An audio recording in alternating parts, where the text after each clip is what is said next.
నమస్తే అనురాధ గారు. నమస్తే. పిల్లల అశ్లీల చిత్రాలు చూస్తే ఎలాంటి శిక్ష పడుతుంది? ఖచ్చితంగా పిల్లల అశ్లీల చిత్రాలు చూస్తే శిక్ష పడుతుందండి. ఖచ్చితంగా పడి తీరాలి కూడా. ఇది సుప్రీంకోర్టు స్పష్టం చేసింది. ఒక కేసు విషయంలో మీకు ముందుగా చెప్పిన కేసు విషయంలో చెన్నైలో ఒక వ్యక్తి చిన్నపిల్లల వీడియోస్ అంటారు, అంటే నీలి చిత్రాలు తన సెల్లో డౌన్లోడ్ చేసుకుని చూడడం జరిగింది. అయితే దీన్ని సెక్షన్ 15 కిందకి వస్తుంది. దీన్ని అంటే చెన్నై హైకోర్టు, మద్రాస్ హైకోర్టు దీన్ని కొట్టివేసింది. అది సుప్రీంకోర్టు దాన్ని తీసుకొని ఇలా కాదు, చిన్నపిల్లల నీలి చిత్రాలు చూడడం, ఉంచుకోవడం, ఎవరికైనా పంపించడం చేసిన, ఒకవేళ ఇది చూసిన వారు ఇది తెలియజేయాలి పోలీస్ వారికి. తెలియజేయకపోతే ఇది పోక్సో చట్టం కిందకే వస్తుంది, రిగ్రెస్ పనిష్మెంట్స్ ఉంటాయని చెప్పి సుప్రీంకోర్టు చాలా స్పష్టం చేయడం జరిగిందండి.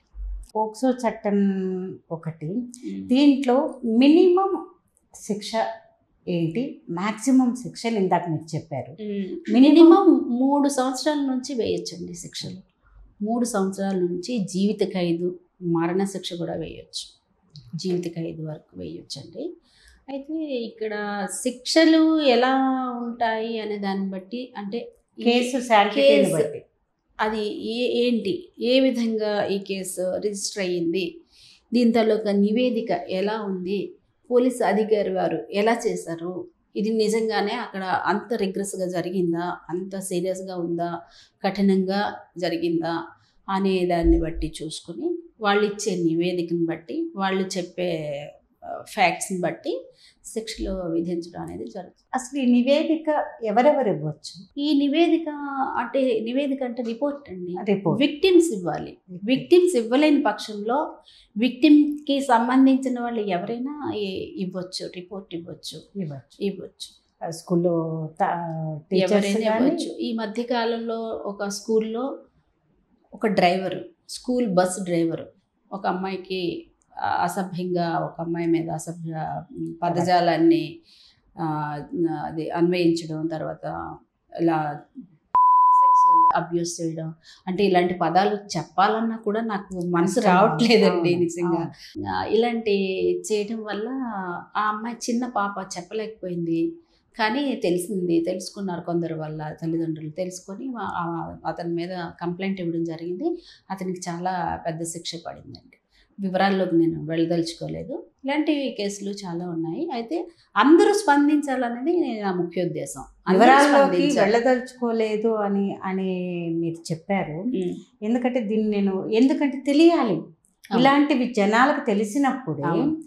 సో ఇలాంటి ఓకే, మనకి ఇలాంటి చట్టం ఇలాంటి రక్షణ ఇస్తోంది, వాళ్ళు ఎవరైనా కానీ ఇలాంటి రక్షణ పిల్లలకు కూడా తెలుస్తుంది. ఓకే, మనకు ఒక సెక్యూరిటీ జోన్, ఆ జోన్ మనము చెప్పాలి. దానికి ఇప్పుడు మీరు అన్నది అక్షరాల కరెక్ట్ అండి, నేను ఏకీభవిస్తున్నాను. అయితే దీనికి ఎలాంటి అంటే ఇప్పుడు మీడియా ఉందంటున్నారు, మీరు అడిగారు ఇందాక. మీడియా ముఖ్యమైన అంటే మాధ్యమాలు ముఖ్యంగా స్టాండ్ తీసుకోవాలి. మాధ్యమాలు స్టాండ్ తీసుకుంటే కనుక ఇది చాలా సత్వర న్యాయం జరుగుతుంది. ఎందుకంటే చిన్న పిల్లల నుంచి పెద్ద పిల్లల వరకు చూస్తున్నారు, ఈ వీడియోలు చూడడం, లేకపోతే ఇది తెలుసుకోవడం, ఇలాంటివి చేస్తున్నారు. అయితే కరెక్ట్గా ప్రొజెక్ట్ చేయట్లేదు ఏ మీడియా కూడా, అంటే ఏ ఛానల్ కూడా, ఏ మీడియా కూడా. ఇప్పుడు మీరు అన్నట్టు ఒక కేసు జరిగింది, నేనే చెప్పాను ఇప్పుడు నేను ఇంకా మా లోపలికి వెళ్ళను అనేసి చెప్పేసి అన్నాను. అలానే కొందరు ఏం చేస్తున్నారంటే జరిగిందా, సరేలే జరిగింది అంటే అంతవరకు చెప్తున్నారు. ఒకే పాయింట్ని మీడియాలు కూడా చెప్తున్నాను, చాలా మీడియాస్ ఒకే పాయింట్ని రుద్ది దాన్నే హైలైట్ చేస్తున్నారు. కానీ దాన్ని ఎడ్యుకేట్ చేద్దాం అనే దిశలో ఎవరు ప్రయత్నం ఇంతవరకు చేయట్లేదు. అలా చెయ్యాలనేది ముఖ్యంగా సుప్రీంకోర్టు ఉద్దేశం. అంటే ఈ వ్యవస్థ, రాష్ట్ర ప్రభుత్వం, ముఖ్యంగా రాష్ట్ర ప్రభుత్వం కూడా స్టాండ్ తీసుకోవాలి.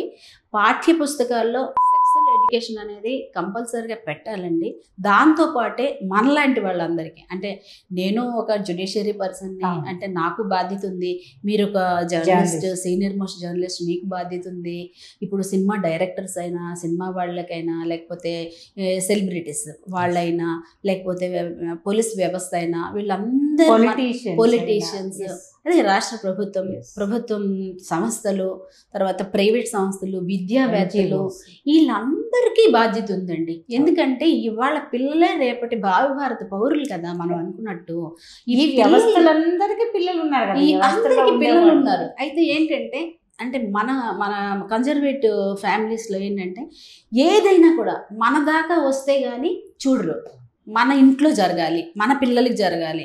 ఈ ఎవరో పిల్లలు జరిగిందా, సరేలే చూద్దాంలే, ఎవరో పిల్లలు కదా, సరే చూద్దాం, తర్వాత చూద్దాంలే అనే ధోరణి ఇది మారాలి.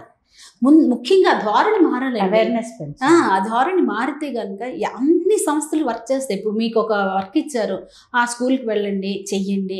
నాకు ఇచ్చారు, ఏంటి మీరు కొంచెం చెప్పండి అంటే నేను స్కూల్కి వెళ్తానండి. వెళ్ళి ఆ పిల్లలకి పర్సనల్గా పక్కకు పిలిచి, ఇలా బ్యాడ్ టచ్, గుడ్ టచ్ ఇలా ఉంటుంది, ఇలా మాటలు కూడా ఇలా మాట్లాడతారు, మాటల్లో కూడా 2 అర్థాలు ఉంటాయి, అవి చూడండి అని చెప్పి నేను కూడా చెప్పమంటే చెప్తాను మేడం, ఏం ప్రాబ్లం లేదు. మనందరికీ బాధ్యత ఉంది. ఈ సమాజాన్ని రక్షించే బాధ్యత మనందరి మీద ఉంది. అందుకని మనం చేయాల్సిన పని మనం చేయాలి. ప్రభుత్వం ఏం చేయటం లేదు, పోలీసులు ఏం చేయటం దుమ్మెత్తి పోయకూడదండి. ఇప్పుడు ప్రభుత్వం లేకపోతే మనం ఎక్కడ ఉన్నాము, పోలీస్ వ్యవస్థ లేకపోతే మనిషే లేడు అసలు. లా అండ్ ఆర్డర్ మేము జ్యుడిషియరీ లేకపోతే లేదు. ఇన్ని కార్యక్రమాలు మన ద్వారా మీరు లేకపోతే అసలే లేరు. ఇలాంటి కార్యక్రమాల ద్వారా ఎంత మందిని ఎడ్యుకేట్ చేయొచ్చు మనం. కానీ ఒక్కరైనా ముందుకు వస్తున్నారా? ఎవరు ముందుకు రావటం లేదు. ఎందుకంటే కన్జర్వేటివ్ మైండ్స్, ఆ సెట్ మారాలి. మనకు అవ్వలేదు కదా, మనకు అయినప్పుడు చూద్దాంలే, అది కాదు. ఈ స్కూల్లో పిల్లకి ఇలా జరిగింది, వెళ్ళాలి, 10 మంది వెళ్ళాలి. వెళ్ళి ఏం జరిగింది, ఎలా జరిగింది, ఎందుకు జరిగింది, జరగడానికి గల కారణాలు ఏంటి, ఇది అడగాలి. ఇప్పుడు ఒక సందర్భంలో ఢిల్లీలో ఒక రేప్ జరిగితే దాని గురించి ఎంతమంది ఎంత అసభ్యంగా మాట్లాడుకున్నారండి అప్పట్లో. ఆ పిల్ల ఎందుకు అర్ధరాత్రి ఎప్పుడు బస్సు ఎక్కడం అని ఒకరు, అలాంటి బట్టలు ఎందుకు వేసుకోవడం, వాళ్ళకి ఏమంటే బట్టలు వేసుకుంటే ఇప్పుడు చిన్న పిల్లలు 9 months పిల్లకి బట్టలు ఏముంటాయండి మరి అట్లా. అంటే 9 months బిడ్డ మీద కూడా అఘాయిత్యం జరగలేదా మొన్న? ఏమంటే వాడికి హైకోర్టులో ఉరిశిక్ష వేస్తే, ఒక కోర్టులో ఉరిశిక్ష వేస్తే ఒక కోర్టులో దాన్ని వాడు మెంటల్లీ రిటార్టెడ్, సో ఇది అని చెప్పేసి వాడిని యావజ్జీవ కారాగార శిక్ష కిందకి తీసుకొచ్చారు. మన వరంగల్లో జరిగింది. అది ఎంత అసభ్యకరమైన పరిస్థితి చెప్పండి. దానికి మరి ఆడపిల్లలు కానీ, చిన్న పసిబిడ్డలు కానీ ఏం చేస్తారు చెప్పండి? 80 ఏళ్ల వృద్ధురాలు అసలు, అంటే ఏజ్ అనేది ఉందా వీళ్ళకి, తెలుస్తుందా? అంటే దానికి కారణం ఇప్పుడు ఆడపిల్లలు బయటికి వెళ్తుంటే అమ్మా జాగ్రత్తగా వెళ్ళు అంట. ఎందుకు ఆడపిల్ల జాగ్రత్తగా వెళ్ళి చదువుకునిరా అని చెప్పాలి. మగపిల్లడికి ఎందుకు చెప్పం మనం? వాడు చేస్తున్నది తప్పు లేదా? అంటే మగ ఆడ అని నేను చెప్పడం లేదు. డిస్క్రిమినేషన్ అనేది ఇక్కడ ముఖ్యం కాదండి.